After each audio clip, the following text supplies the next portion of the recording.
receive and file the presentations, number 2 through 6. Mr. Martel, motion. The second, Portman. Thank you. Do you want to call the roll? Yes. Commissioner Evangelist, absent. Commissioner Kuehl, absent. Commissioner Porter.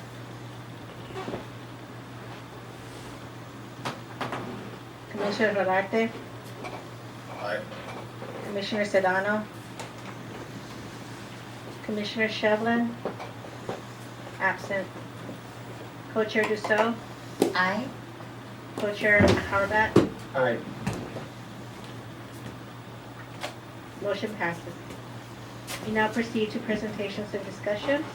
Item 2, presentation and discussion by Santa Clara's Continuum of Care, Catherine Kaminsky, Deputy Director, Santa Clara County Office of Supportive Housing, and Jennifer Loving, Chief Executive Officer of Destination Home. Great, thank you. Would you like to proceed and introduce yourselves some more? Sure, I'm not having been at a church commission before, so I'm not sure of the rules, but I'm Jen Loving with Destination Home, which is half the public side or the private side of the public-private partnership that we use to end and prevent homelessness in Santa Clara County. Great. And other members of the team? Good morning. I am Catherine Kaminsky, also folks call me KJ. I'm the Deputy Director of the County Santa Clara Office of Support Housing. Thanks for having us this morning. Great, thank you. We were asked by Amy Park to give an overview of our efforts to end and prevent homelessness and how the continuum of care plays a integral role. We have a few slides, if that's okay. That'd be great.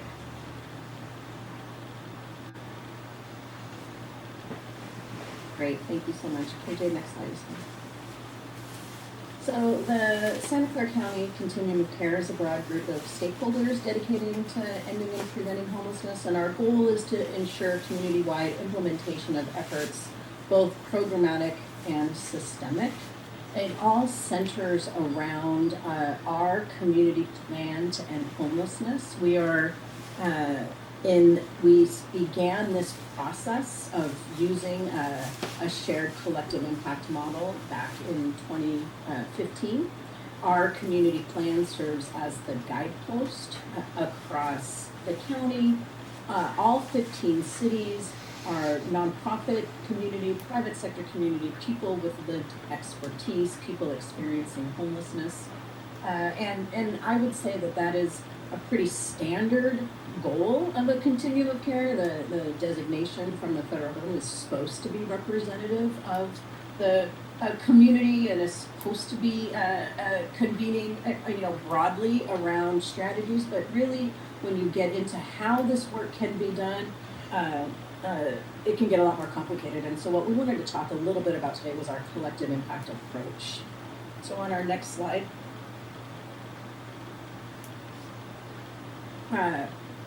We agreed several years ago that we would have a system based on a collective impact model.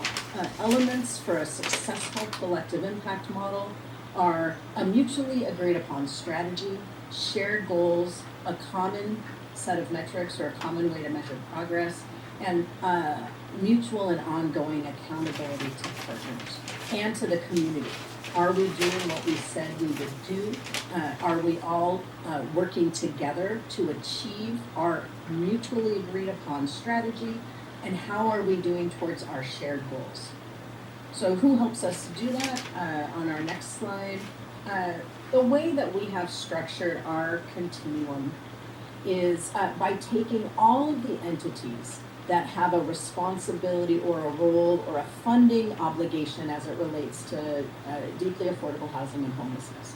Our federal branch through our Santa Clara County Housing Authority, the City of San Jose, which is sort of our mothership city with 3/4 of our homelessness crisis within the City of San Jose, the County of Santa Clara, which is responsible, as counties are, for our health and safety net systems and frankly, primarily responsible for people who fall into homelessness. People with lived experience, that happens through several lived experience advisory boards, through lived expertise on site in programs and advisory on our board roles in different sorts of ways. Our private sector, who we leverage philanthropic and corporate dollars to leverage the public financing that we have available. And last, but of course not least, the important role of all of our service providers who do the hard work of serving people every single day. This group is actively working together with every of these buckets having an area of responsibility as it relates to the goals within our community plan to end homelessness. If you go to the next slide, I think it's the community plan slide, for example, we have a community plan. We had a 5-year plan from 2015 to 2020 where we were able to successfully house over 17,000 people, created thousands of new permanent supportive and extremely low income units, passed a major bond, frankly, the same time that y'all did in 2016. We've been able to add 36 new extremely low income and permanent supportive housing projects to our community since the time of our bond passage, with many more pending on the horizon. And then that 5-year plan ended and we began our new 2020 plan with input from over 8,000 people. Lots of discussions, but at the end of the day, some very discrete goals. Housing 20,000 people is one example. And so the way that that is manifested is that the resources are shared and applied, meaning the city of San Jose might have access to certain resources, the county has access to others, the housing authority has access to a different kind of resources, right? And so the work is put together to blend and match those resources to create funding resources that we're able to then use to be able to both provide, whether it's short or long-term housing, prevention services or resources, things like direct cash assistance, and also the services that are important for folks to be able to both end their homelessness and for those who need it to be able to maintain their homes. We adhere to the housing first model, and so our goal always is permanent housing, and really services are what the people that we're serving deem is necessary for them. So I'm going to turn this over to KJ to get into more of the nuts and bolts of purposes. Thanks, Jennifer. And yeah, I'm going to focus a little bit on the structure that supports that collective impact model that's been successful in our community. So in terms of our continuum of care governance, we have set up a structure that's as representative as possible, and the overarching COC membership is a very broad group of stakeholders. It's basically anybody who shows up and participates. That membership that oversees they oversee the governance charter, which sets the responsibilities of the board and the executive committee and the collaborative applicant and others. And they also nominate board members for the COC. Then we have the COC board is the decision-making body. I'll talk a little bit about the representation on the COC board in the next slide. But that COC board is approving funding decisions, overseeing the work of the collaborative applicant, and really, most importantly, championing and leading that community plan to end homelessness. Then we have the collaborative applicant, which is responsible for managing the day-to-day of the COC and the work groups, managing the application process, and the performance metrics for our entire COC, as well as the HMIS lead. So right now, the County Office of Supportive Housing, my organization, is both the collaborative applicant and the HMIS lead, and we oversee the coordinated assessment system, the performance management work group, the NOFA committee, which is the process for applying for COC funding. But all of those work groups are open and to any participants that would like to join the COC and have a voice.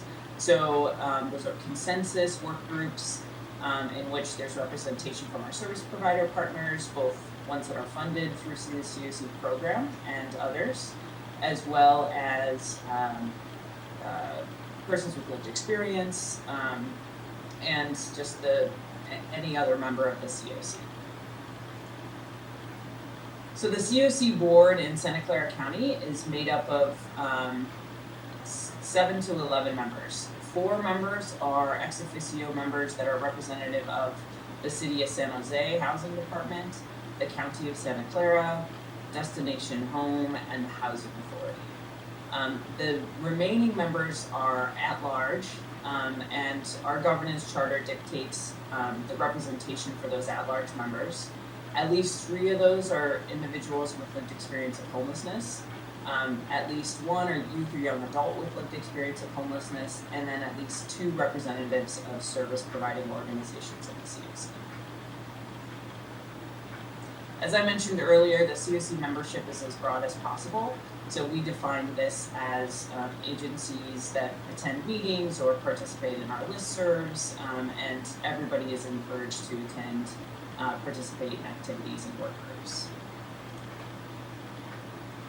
I just want to spend 1 minute talking about the County Office of Supportive Housing, because I think we are a little bit unique in the structure.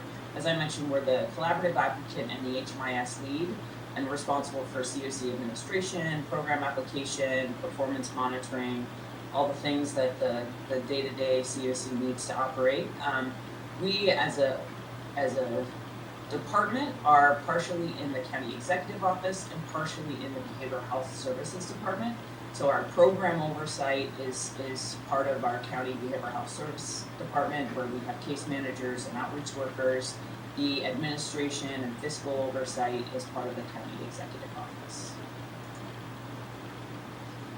We're also the HMIS lead. I think the critical piece here is that as the central HMIS lead, we provide data upon request and regularly to any COC partner in the community. So that's neighboring or other jurisdictions within the county, our service provider partners. We have a goal to be as data driven as possible, but that also means not collecting the data ourselves, but really pushing it out to all the partners for their use in program implementation, system performance monitoring, and of course monitoring our goals towards the community plan. I'm going to pass it back to Jen to wrap this up.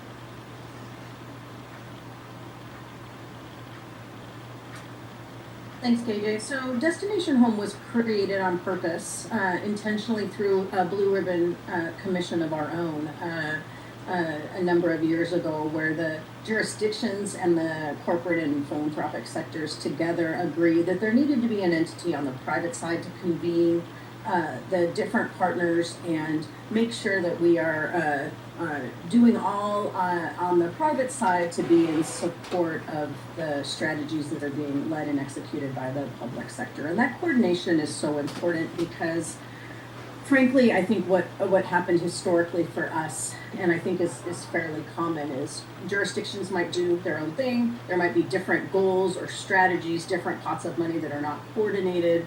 And so it ends up creating frustration, tension, politics as elections change and there's new folks in charge, and homelessness is, as always, one of our most pressing humanitarian crises. But we all know it can take turns that just makes it harder to serve people, and people suffer longer because of chaos and confusion. And so the whole point of having a tightly coordinated effort is that we are really doing our best to serve people as quickly and as effectively as possible with the highest degrees of coordination. It doesn't help if our city is funding something that is not in coordination with our county.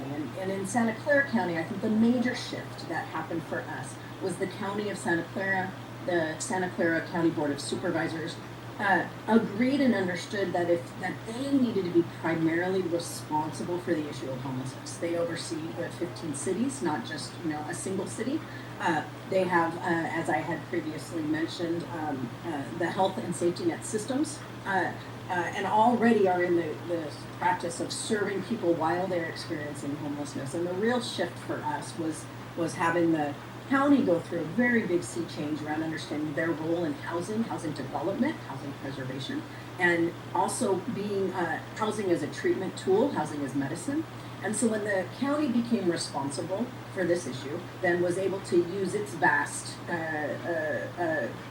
scope to be able to coordinate specific strategies for specific cities, for specific subpopulations, and then our role has been to blend resources, private money, incubate new ideas, things like that are in service. And so, in the last 18 months alone, we've permanently housed over 4,800 people, provided shelter and COVID relief for, I want to say it's about 8,000 or 9,000 people, and provided cash aid and resources to over 19,000 people. About $80 million went out the door in direct aid and rental assistance. And all of that is coordinated through this body. And so what makes it work is that the leaders, the decision makers, the county executive, the head of the housing departments, the city manager's office, the executive director for the housing authority, these people that are responsible for big areas within their own organizations sit together on the destination home board and work together to make the decisions that are in the best interest in service of the community plan and providing as much support to people as possible. And I will say, of course, it does not mean that we don't have a tremendous problem and crisis with homelessness and many people suffering. We have 9 or 10,000 people in our last point in time count on the streets. For every one person we get off the streets, another person, 2 people, 3 people become homeless. And so we are battling the same root causes of homelessness that LA County is, and a homelessness system will not be able to solve the systemic changes that have to be made. But we can have, and we have a responsibility to have, the cleanest, most effective, most responsive, most client-centered, most coordinated system as we can to meet the demand. Thank you, Jennifer. We're gonna jump over to questions from the commissioners, so we can try and stick to our time goals. Commissioners, I don't see any hands raised. Does anyone have a question? And sorry, Commissioner Porter, 1 second. I do want to make sure we note for the record, I know Yvonne is keeping track of this, but several commissioners joined us during that presentation. I just want to make sure everyone's aware. So Commissioner Shevlin joined and Commissioner Grohl joined. Good morning. Great, good morning. I apologize. I had computer issues and what happened to reboot my computer. Sorry about that. No problem. So jumping into questions, Commissioner Porter. Thank you, Jennifer and KJ, for the presentation. It's really interesting. I just want to get clarification when you're saying that you said that you had a similar bond measure or voter approved funding that we had. So is the COC board also responsible for determining the funding for that both of money? The COC board is not, the county of Santa Clara is. And so with the county of Santa Clara being on the COC board, and with the reality that we need the city land to contribute, right, in order to make the bond work, and we need federal housing vouchers to subsidize the units. Again, that coordination is what is so important, but the bond itself is a county of Santa Clara bond. It was a $950 million housing bond. Measure A, that so far has yielded 36 new supportive and extremely low-income housing projects. But so does the COC board then make recommendations for utilizing the funding, or is it more about leveraging the funding with other sources? Both. The COC membership includes service providers, affordable housing developers, people that are working with the city and the county to bring projects forward in various cities. The board itself doesn't have any authority over the bond.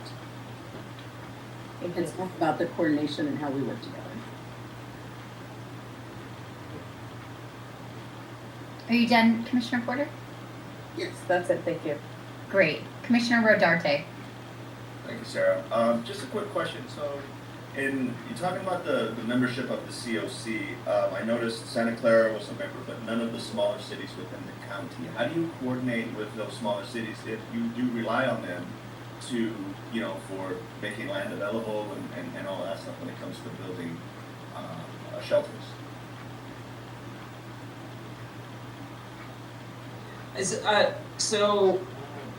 We coordinate with them in a number of ways.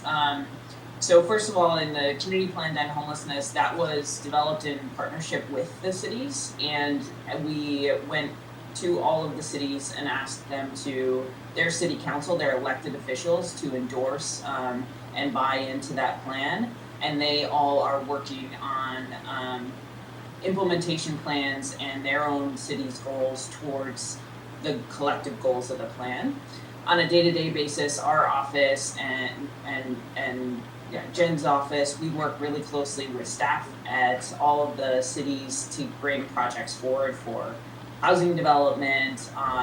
For example, we're working with many of the cities on home key applications to increase interim and permanent housing and leverage that opportunity. Sometimes the COC or the Office of Supportive Housing will play a coordination role and reach out and work with all the cities on new initiatives or ongoing funding sources. So that's typically how that goes. Anything to add, Jen? Part of the endorsement process, though, I will say for the community plan was when the plan was first of all developed in coordination with leadership from the smaller cities, but then at the time of the endorsement was then the next steps of working together to identify, and every city has capacity and is different, right? So the city of Cupertino did a very small Measure A project. City of Santa Clara has done a couple of Measure A projects, and so it just depends on the city's land availability, the political will, but those conversations are happening in ongoing as well. So that leads to my next question is, what is your communication plan? How do you coordinate with cities? Do you get feedback from cities, or the smaller cities in particular? Do you get complaints from them, and how do you address those complaints, and how do you come to resolution with those cities? It's a great question because I think, there's always a lot of complaints about homelessness, right? And often from people that are not homeless. And so cities will have at times a specific encampment that is resulting in a many constituency complaints or challenges specifically, right, depending on the landscape of the community. And then that creates tension and, a sense of urgency around, about what's going to be done with these specific things. And so because the County of Santa Clara created as part of this process the Office of Supportive Housing, of which KJ is Deputy Director, the Office of Supportive Housing will work directly with the city managers or the city officials at the other cities and come up with strategies to reduce and mitigate whatever those crises are. So I'm talking more sort of programmatically first. As an example, the city of Cupertino had a substantial homelessness encampment. The county worked to bring a service provider and resources to partner with the city of Cupertino to help rehouse the folks that were living in that specific encampment, right, and create that coordination. As you know, this is, the number one issue amongst constituents, and it's a very fraught. And so communication and what's printed in the media, and there can be all kinds of challenges that happen. And so we rely on the strength of our sort of ongoing relationships. The communications team is actually made up of a lot of the people that were in the chart that came. And I would just. I'm sorry. I think we have some ancillary noise joining us. Give us a second. Are you asked for approval, or have they given us the green light to ask for approval? Hey team, I think somebody is. Yes, hold on a moment. I'm trying to find the person. That's Aaron. There, got it. Thank you. Okay. Right ahead, KK. But in a more sort of operational way, we have a communications team that meets bi-weekly across the different PIOs to talk about ongoing issues, how, and also because that also helps when we're actually launching something new, right? We do it together. There's not the goal really is to be in as high degree of coordination as possible. And we've been able to manage the politics of that because the strength of the administrative team has been pretty strong. And I would just add that the additional coordination, much of it happens just on a project basis, but we do have bi-weekly meetings with staff, housing staff from all the cities, as well. And I think one of the critical pieces too is that, our director at the Office of Supportive Housing, Kuehl Hernandez, Destination Home staff and myself, we present and bring information to city councils all over our community for any requests. So whether it's a study session on some issue on homelessness, whether it's last night, our director Kuehl presented to the Sunnyvale City Council. They wanted an update on home key, just a verbal report of what's happening.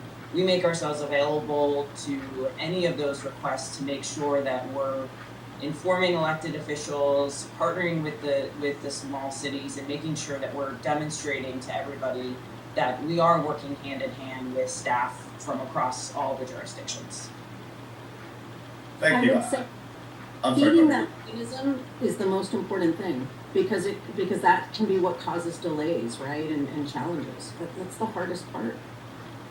Yeah, I think communication, particularly when you're trying to do something in a city, cities a lot of times get a lot of pushback from the constituencies because, again, I've said it before, people want something done about homelessness, they just don't necessarily want it near them. So any help that cities can get with the communicating with the residents and, and letting them know that, it's not going to be as what you think it might be. Homeless shelters a lot of times don't even look like homeless shelters. Or permanent, temporary housing doesn't look like a homeless shelter. So, and then of course with that, you have to provide the security to make sure that that doesn't overflow into the residential neighborhoods and that kind of stuff. So thank you both for the presentation. I really appreciate it. We do have a community engagement component of our work called Housing Ready Communities that does that neighborhood organizing in advance of when we're looking at a siting or putting a supportive housing or a shelter or home key project. We go in and meet with elders and leaders of the community. We at least bring the facts, what it is, what it looks like, what it isn't, because the trauma of persistent, ongoing sort of homelessness, right, is traumatic on an entire community, especially, of course, to people who are homeless. But neighbors have a lot of misconceptions, to your point, about what it is. So we also have a community engagement team that works to meet with folks, and we also get thousands and thousands and thousands of complaints. Jennifer, we're going to keep moving. I have some questions from Commissioner Shevlin and then Commissioner Kuehl. Thank you for the presentation. I just had a quick question. I noticed you've got your Continuum of Care Board and the Destination Home Board. Those are two distinct boards. And on the COC board, we do have a county representative, correct me if I'm wrong, that's Miguel Marquez, who is the Chief Operating Officer, is that correct? And then you've got your Destination Home Board. I looked them up, I wasn't quite sure what their titles were, but it does appear that on that Destination Home Board, you have electeds. Is that correct? We don't have electeds on our board of directors, but we have Miguel Marquez is the Chief Operating Officer for the County of Santa Clara. Preston Prince is the Chief Executive at the Santa Clara County Housing Authority. Jackie Morales Ferrand is the Housing Director for the City of San Jose. So our public officials, they're not elected officials, but our public sit on the Destination Home Board, and they sit on the COC board. And then the Destination Home Board, I guess, are there electeds on that board? No, just on our advisory council, but not on our board of directors. Okay, I looked them up as well, but there weren't titles, so I wasn't quite sure where they came from. There was a description of the board and it says a wide variety, but there wasn't any description of who actually they were. And I was just trying to see if there was direct city representation involved on that board. There is, and a mix of philanthropic, corporate, and people with lived expertise round out the rest of the Destination Home Board. And those two boards interact, I mean, do they meet together, do they? or do they ever meet together, or how do those two boards interact with each other? Really trouble putting to raise my hand, but today I wanted to know the presentation. They said they were shooting for 30%, prevention of the homeless and so on. I wonder if they have arrived to that, or if they have as a plan, if they have not reached that level. That's all. Thank you. And it was She said that was all. Okay, great. Any other public comment? There is no more public members who would like to address this item. We could then proceed to item number 3, presentation and discussion by Pasadena's Continuum of Care, Jennifer O'Reilly Jones, Program Coordinator. Great. Bye, Jennifer and KJ. Thanks so much. On to our next presentation. Great, thank Hi, you. Jennifer. Hi, good morning. Would you morning. like for me to share my screen, or are you going to Yes. click through the presentation? That was the Please answer. share your screen. Yes, please, is the answer. Great, okay. Excellent, you guys can see it now. Is that Yes. good? Okay, let me just move this over here. All right. So I'm Jenny O'Reilly Jones. I'm a homeless program coordinator in the city of Pasadena, and I oversee the Pasadena Continuum of Care. We call ourselves the Pasadena Partnership to End Homelessness, so that's one and the same. And let's see, let's share. There we go. So very high level overview of continuums of care, just to make sure everyone's on the same page. We are one of over 400 homelessness planning bodies designated by HUD to directly receive federal funding. And in recent years, the state of California and the county of Los Angeles as well has increasingly utilized the continuum of care kind of infrastructure to distribute public funding. So the role of COCs is growing. The city of Pasadena acts as the collaborative applicant or the administrative entity for the Pasadena Continuum of Care, and the city's essentially a legal and fiscal agent for our COC. So I wanted to kind of share where we are and hopefully put this into context. I often describe Pasadena as an island COC. We're kind of a shared island with Glendale, and there we are in the middle, surrounded on all sides by the Los Angeles Continuum of Care, and you can see the Long Beach Continuum of Care down at the bottom of LA County. So there are 4 continuums of care in LA County. 3 cities, have their own COC, and then the other 85 cities comprise the largest one. So that's sort of one layer of our system. And then, of course, that's, overlapping with our system of 8 service planning areas.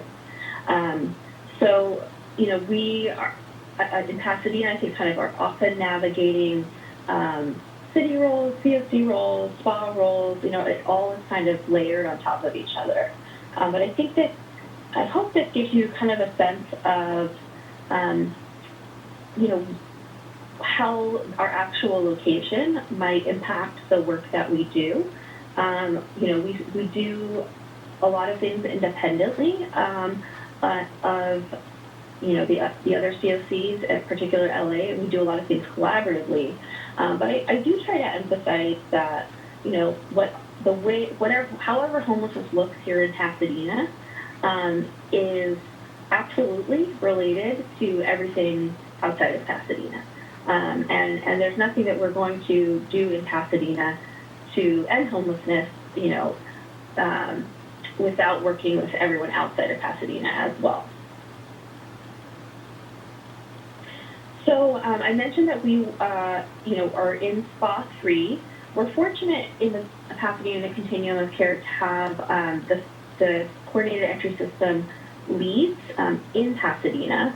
And so then these agencies serve as the lead agencies for the Pasadena COC as well, and it just helps with the coordination. So Union Station Homeless Services is the SOC lead for single adults and families, and then Sycamores is the lead for youth.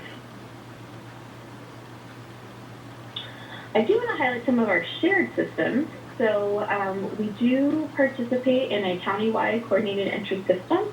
So all 4 continuum of care are members of this coordinated entry system, although Long Beach, I think, only utilizes it for their family CES. And so this is, I think one of the most prominent ways that we collaborate and work together. And then also Pasadena, Glendale, and the LACOC operate a shared HMIS. We are all contracted with the same vendor, and our HMIS system is one system across all 3 COCs. So we work together to implement data standard updates, create. During the pandemic, it was creating new assessments for COVID vulnerability, et cetera. But that's another space where we work closely together with the other COCs. So I wanted to kind of highlight how the city efforts to combat homelessness and the COC's efforts overlap. So here you'll see in these, 5 or 6 boxes, this is kind of borrowed from a city presentation that I often give, or what is the city doing about homelessness? But I've highlighted kind of the 4 boxes on the left, the areas where there's overlap with the COC, or funding from the COC specifically. So, both the city and the COC have a strong commitment to permanent supportive housing. We have several permanent supportive housing sites in existence, and we have 2 in the pipeline that we're very excited about, and will be coming online in the next couple of years. In addition to quite a number of scattered site permanent supportive housing programs. The city has a real strong commitment to affordable housing. Certainly, this furthers the goal of COCs by preventing folks from falling into homelessness. But I think it helps us to work more closely together. The city also has a strong commitment to tenant protection. We do have several tenant protection ordinances in place. During the pandemic, we put protections in place, an eviction moratorium in place, earlier than a lot of other jurisdictions. And again, this supports the mission of the COC. There is significant interdepartmental collaboration around homelessness.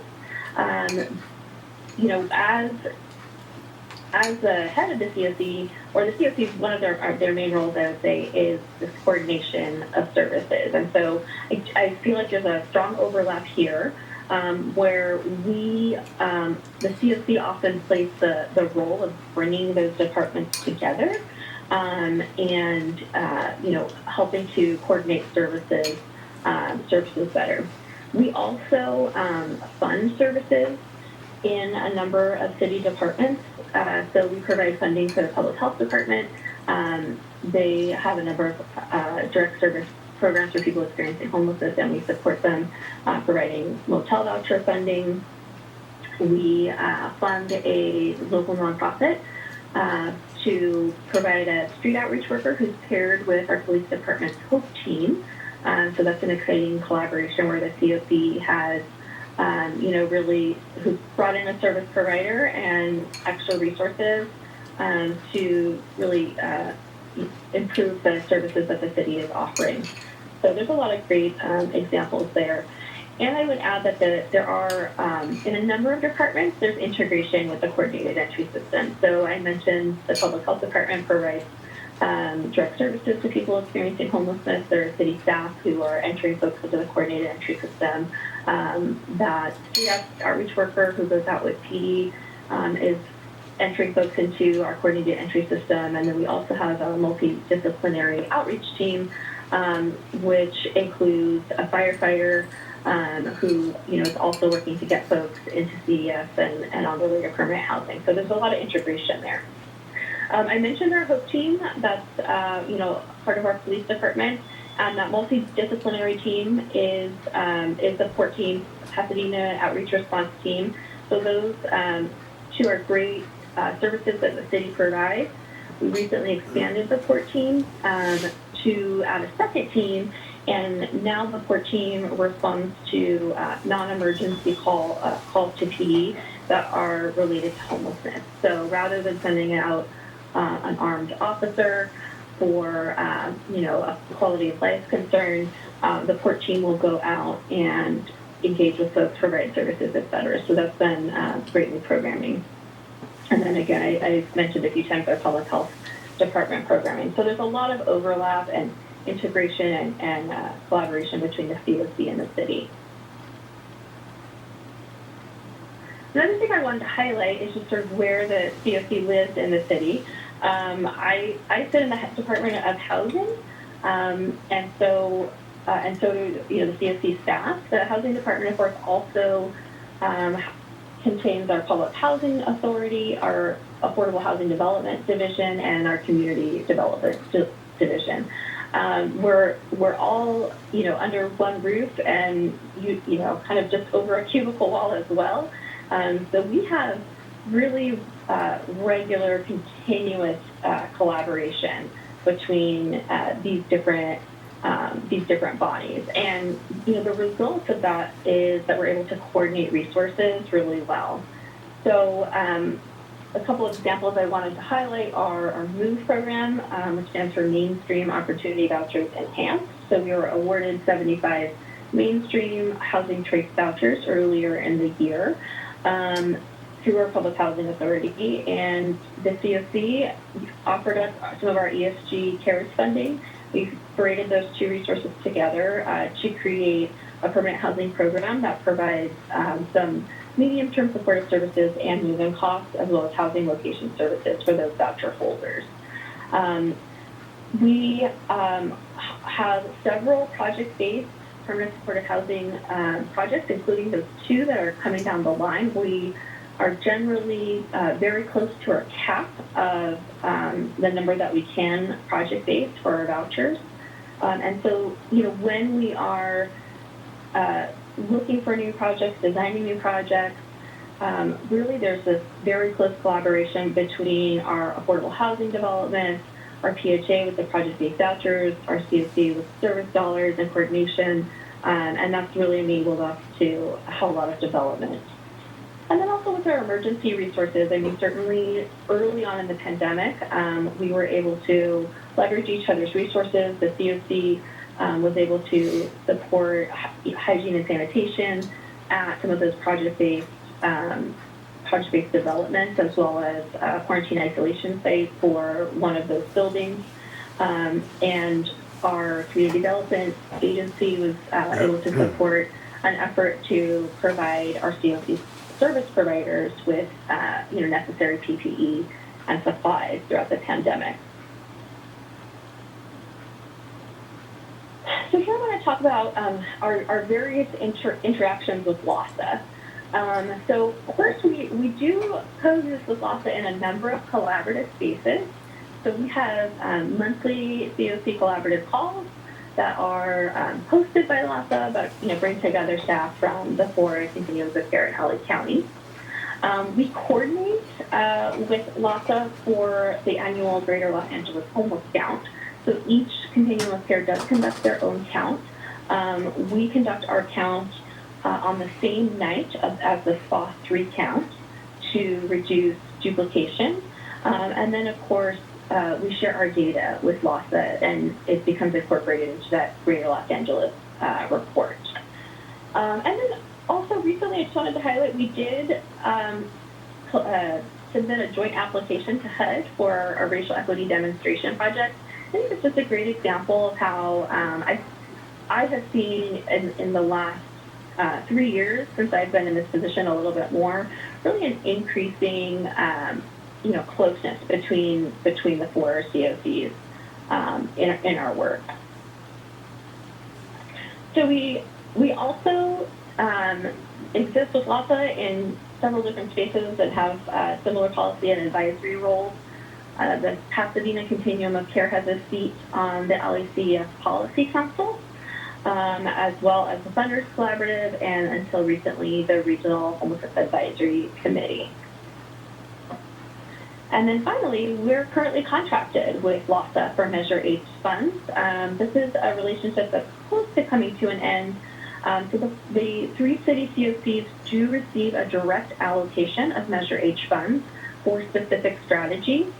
And for the past, I guess it's 4 years now, those funds have been taxed through LASA. We are in the process of contracting for the current fiscal year's funds directly with the County CEO's Homeless Initiative Office. And once that contract's in place, LASA will retain the program monitoring duties. But the goal of kind of switching the model is to really to streamline the process of our receiving our funding, and to take LASA out as sort of the middleman, which we just wasn't working that well, especially during a time when LASA was ramping up so tremendously and absorbing so many new responsibilities and funding. So hopefully that will go smoothly. We're looking forward to having that closer relationship with the CEOHI's office. So we're going to talk a little about the pros and cons of being a smaller COC in a large system, or half of that island. So we have this great ability to leverage resources. We certainly benefit from being the little guy in, surrounded by the big guy. LASA does a lot of the heavy lifting for updating policy, which comes to coordinate the CES Policy Council. They also do a lot of the heavy lifting with changes to our HMIS system.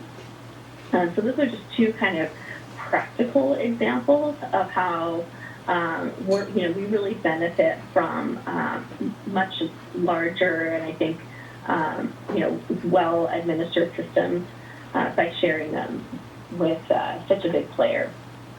Also, our HMIS software is largely funded by LASA. Each COC in the collaborative does have a contract with BitFocus for the Clarity system. But we, as a little COC, certainly would not be able to afford the product that we have available to us were it not for LASA. So just another example of how it helps us to be the little guy, the little island in the big county. There are challenges, though. We are so little that our autonomy is often overlooked. Jennifer, we want to get are regularly instances. We want to get to your challenges, but I just want to remind you we're wrapping. We need to wrap soon. Sure, I don't want to miss this part, so okay. Please There's proceed. just a couple more slides. So, pardon me. So our autonomy is often overlooked. Essentially, often LASA will implement changes without consulting us, and it creates extra work for our COC. And there's just missed opportunity. There wasn't any coordination for the rollout of Project Room Key, so we operated our own Project Room Key site, which was not integrated in the county's Project Room Key kind of network. We do interact with other county departments, but kind of minimally. There are DMH and DHS funded services that operate within Pasadena that are through that FOSS system. And so we certainly benefit from having these additional resources, but there really is no coordination. And so again, it's kind of a missed opportunity for coordination, for leveraging each other's resources, et cetera. Here's our org chart. I won't get too into it, but we have our COC board, which I'll get into on the next slide a little bit more. The city of Pasadena, we have 6 full-time staff acting as a collaborative applicant. You can